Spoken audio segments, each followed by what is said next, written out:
2025년 12월 26일 새벽을 여는 말씀은 시편 130편의 말씀입니다. 봉독하여 드리겠습니다. 여호와여, 내가 깊은 곳에서 주께 부르짖었나이다.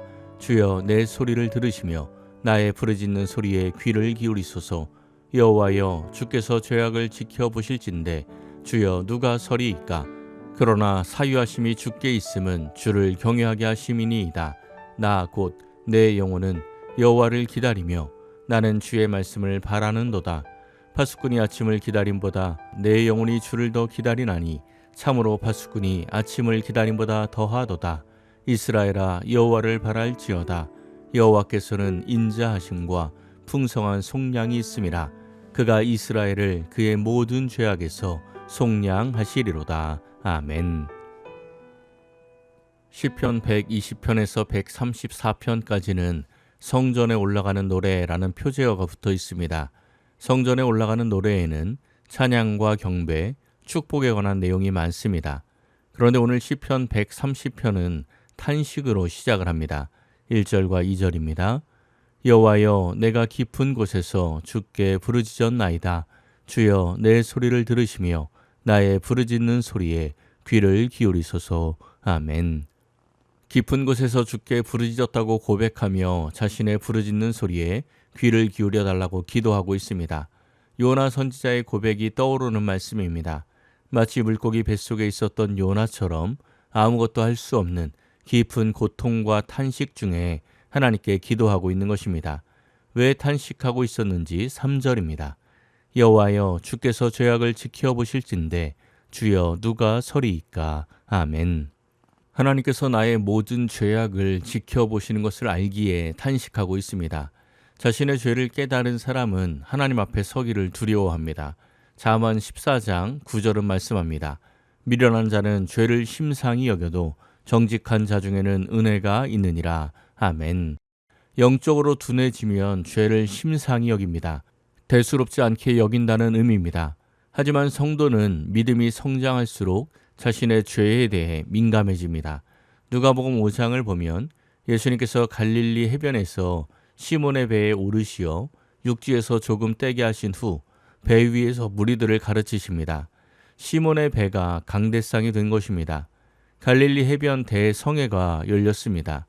모든 말씀을 다 하신 후에 느닷없이 시몬 베드로에게 깊은 데로 가서 그물을 내리라고 말씀합니다. 베드로는 이 말씀에 순종을 합니다. 누가복음 5장 5절에서 6절입니다. 시몬이 대답하여 이르되, 선생님, 우리들이 밤이 새도록 수고하였으되 잡은 것이 없지만은 말씀에 의지하여 내가 그물을 내리리이다 하고 그렇게 하니 고기를 잡은 것이 심히 많아 그물이 찢어지는지라. 아멘. 5절의 말씀은 전문 어부들인 우리들이 밤새 수고해도 잡지 못했습니다. 선생님은 보아하니 어부 출신도 아닌데 고기에 대해서 알고 하는 말씀 같지는 않지만 말씀하시니 순종하여 그물을 내려보겠습니다. 이런 말입니다. 베드로가 왜 이 말씀에 의지하고 순종을 합니까? 지금 베드로를 순종케 하는 말씀은 깊은 데로 가서 그물을 내리라, 이 말씀이 아닙니다. 이 말씀을 하기 전에 베드로의 배 위에서 예수님께서 무리를 가르치던 바로 그 말씀입니다. 그 말씀을 듣고 이미 그의 마음이 활짝 열려 있었던 것입니다. 순종했을 때 어떤 일이 일어났습니까? 고기를 잡은 것이 심히 많아서 그물이 찢어질 지경이 되었습니다. 이 모습을 보고 베드로가 어떻게 반응했습니까? 누가복음 5장 8절입니다. 시몬 베드로가 이를 보고 예수의 무릎 아래 엎드려 이르되, 주여, 나를 떠나소서, 나는 죄인이로소이다 하니. 아멘. 예수님의 말씀 앞에서 자신의 죄를 발견했습니다. 자신의 죄를 발견한 베드로는 오늘 말씀처럼 주께서 죄악을 지켜보실진대 주여, 누가 서리이까 고백을 하는 것입니다. 본문 4절입니다. 그러나 사유하심이 주께 있음은 주를 경외하게 하심이니이다. 아멘. 죄를 깨달은 성도가 성전으로 올라가며 이 찬양을 하는 것은 사유하심이 주께 있음을 믿기 때문입니다. 사유하심으로 번역된 살라흐의 뜻은 용서하다, 사면하다입니다. 나의 모든 죄악을 다 알고 계신 하나님께서 그 모든 죄악을 용서하고 사면해 주실 것을 알기에 성전으로 올라가는 것입니다. 이와 마찬가지로 베드로도 자신의 죄를 고백한 후 나를 따르라는 예수님의 말씀에 모든 것을 버려두고 따르기 시작했습니다. 사탄은 참소하는 자입니다.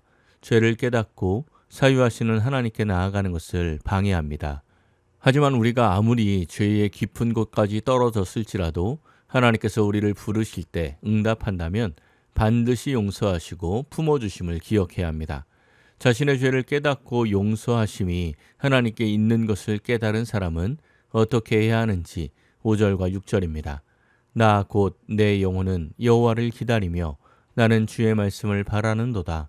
파수꾼이 아침을 기다림보다 내 영혼이 주를 더 기다리나니 참으로 파수꾼이 아침을 기다림보다 더 하도다. 아멘.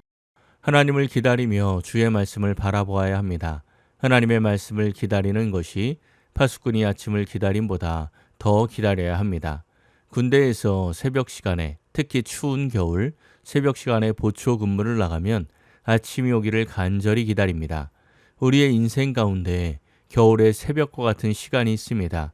어두움과 싸우고 추위와 싸웁니다. 어렵고 힘든 인생의 깊은 곳에서 탄식하며 하나님을 기다립니다. 어느 순간 말씀하시는 하나님의 음성이 들리면 동이 트듯 삶의 자리가 환하게 밝혀지기 시작합니다. 그래서 항상 하나님의 말씀에 귀를 기울여야 합니다. 성도에게 있어서 하나님의 말씀을 듣는 것이 가장 중요합니다. 로마서 10장 17절입니다. 그러므로 믿음은 들음에서 나며 들음은 그리스도의 말씀으로 말미암았느니라. 아멘. 하나님의 말씀 듣는 것을 가벼이 여겨서는 안 됩니다. 믿음은 들음에서 나는 것입니다. 기적을 통하여 믿음이 성장하는 것이 아닙니다. 신비하고 놀라운 일들이 믿음 성장의 기폭제는 될 수 있지만 그 자체로 믿음이 성장하는 것이 아닙니다. 성경은 분명히 믿음은 들음에서 난다고 말씀하였습니다.